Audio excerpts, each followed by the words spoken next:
So I waited outside at the parking lot, and I made the morning mindfulness video there in the car.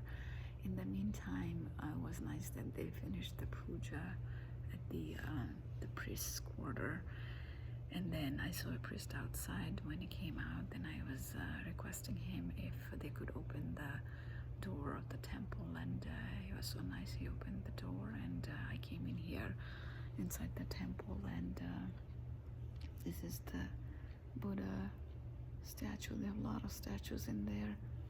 It's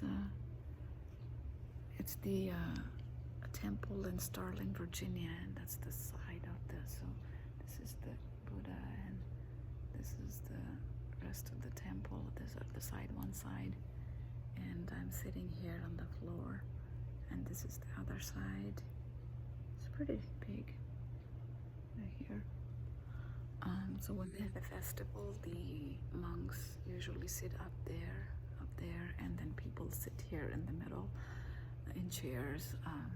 Back in April, when they were doing a festival, Alice and I, we were sitting in the chair with them, and they were chanting, and the chanting was in Thai language, because it's a Thai Buddha temple, and Alice was chanting with them in Thai language.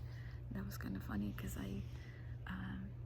the language was new to us, and it is still new. I actually don't even know how to pronounce it, and she and that's how kids are. She said she could kind of repeat what they are saying, and she was doing that, and I told her that she doesn't have to if she doesn't want to, but she's like, no, I want to.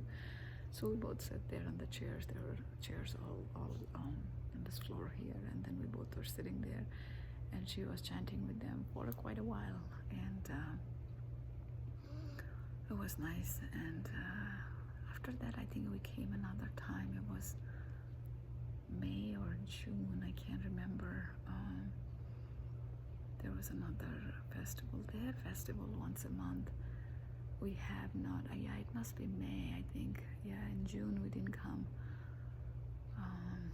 With doctor's appointment and everything, we were exhausted.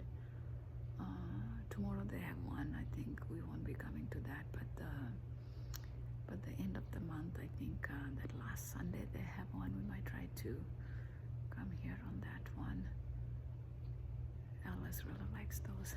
She actually likes the food they have in this in festival. They have some stalls outside, and she likes the rolls, the spring roll or something, the fried spring rolls.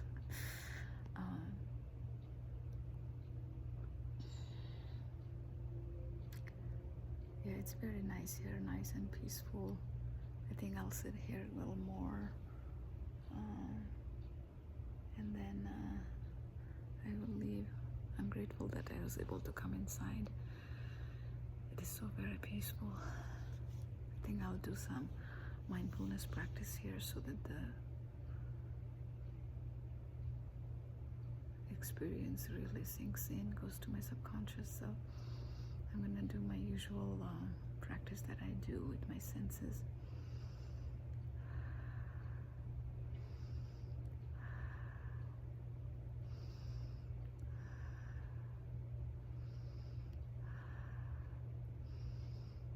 Yeah, it has a distinct smell. I don't know how to explain it.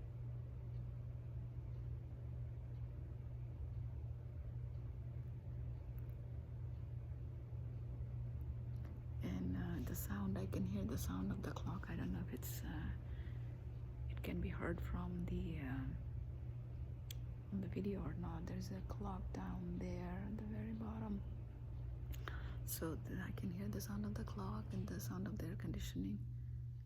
Actually, the air conditioning just stopped, so I can hear my voice a little more loud, even though I'm talking really softly.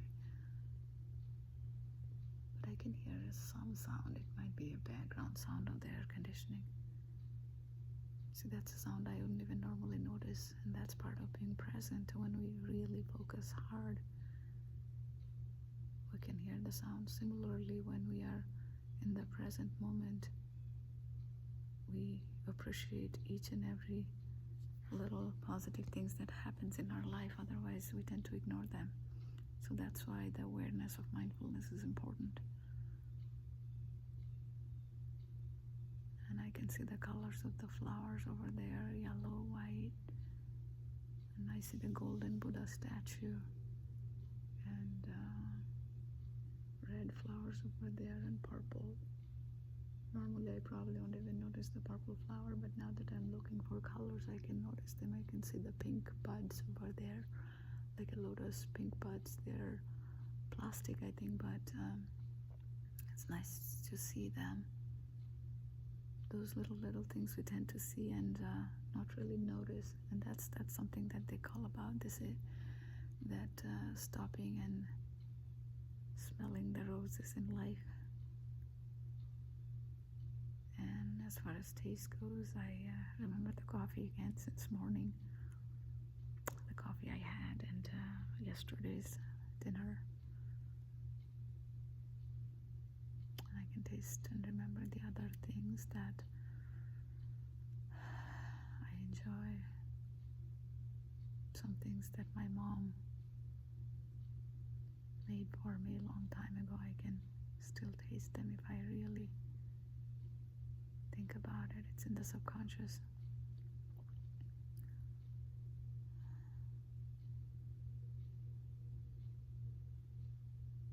And it feels a little chilly in here, and I feel the carpet down here, my fingers, and my hair. I feel the hair on my head, and holding the phone, I feel that, and the clothes that I'm wearing.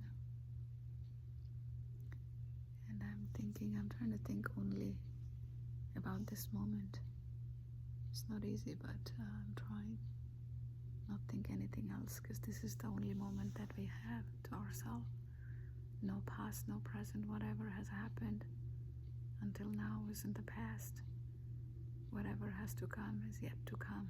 That is in the future. We can't change any of that by thinking. It's so important to remember.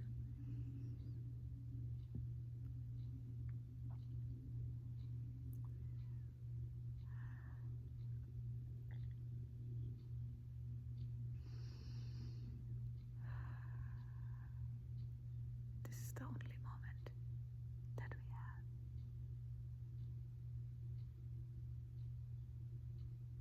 I'm so grateful for Buddhism. I'm so grateful that the friend he randomly reached out after 12 years and recommended Buddhism to me, because it resonated so very well.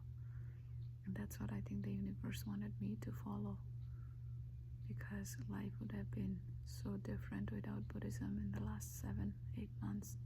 I don't even know how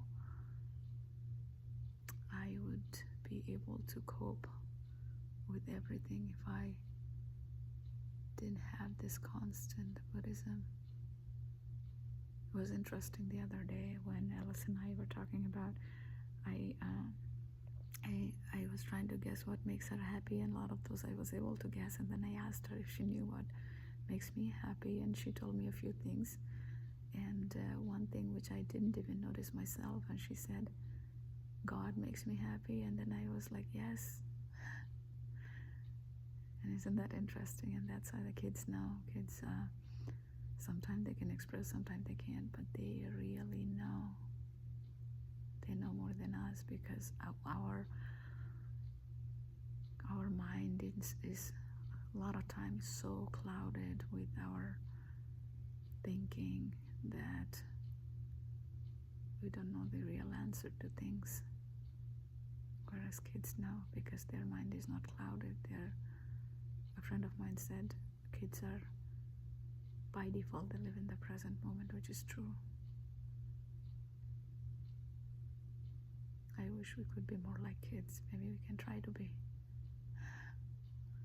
Life would be easier if we can try to be like kids more. That's what I would probably pray today, that I have the wisdom, I gain the wisdom to live a more simple life, can remember that life is short, and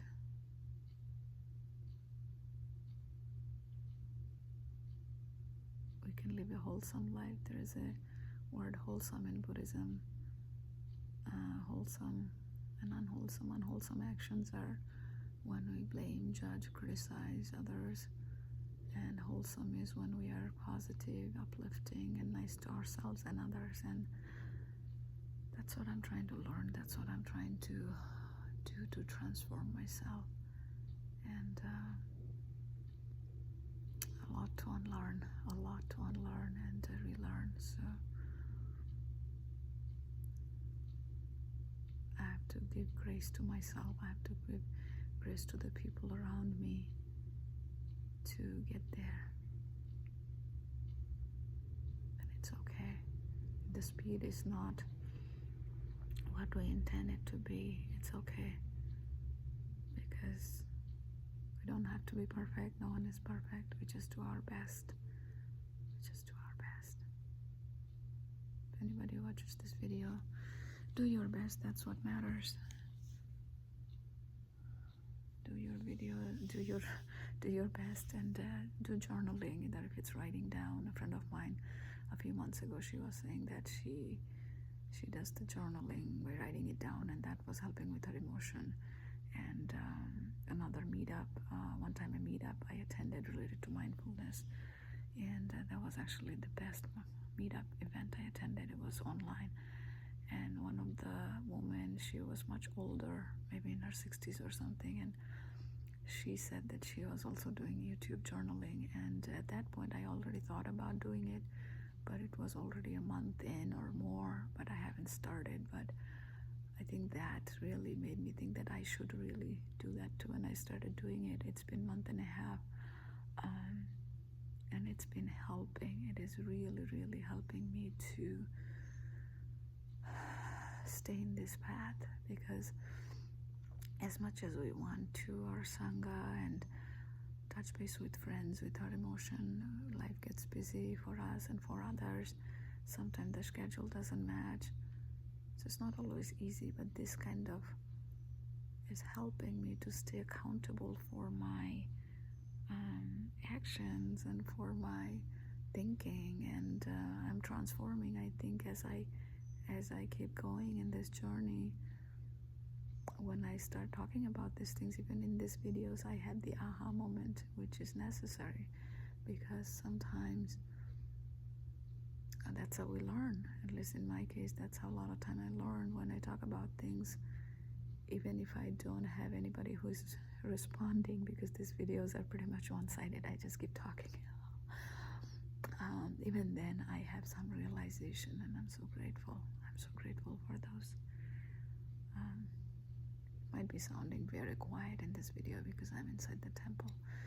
So I'll finish the video, sit quietly for a little bit, and then I'll leave, and hoping that today's Friday, so the rest of the day goes well and the weekend goes well. Last couple of weekends has been challenging, so I hope this weekend goes well. I'll pray to Buddha. Okay, bye.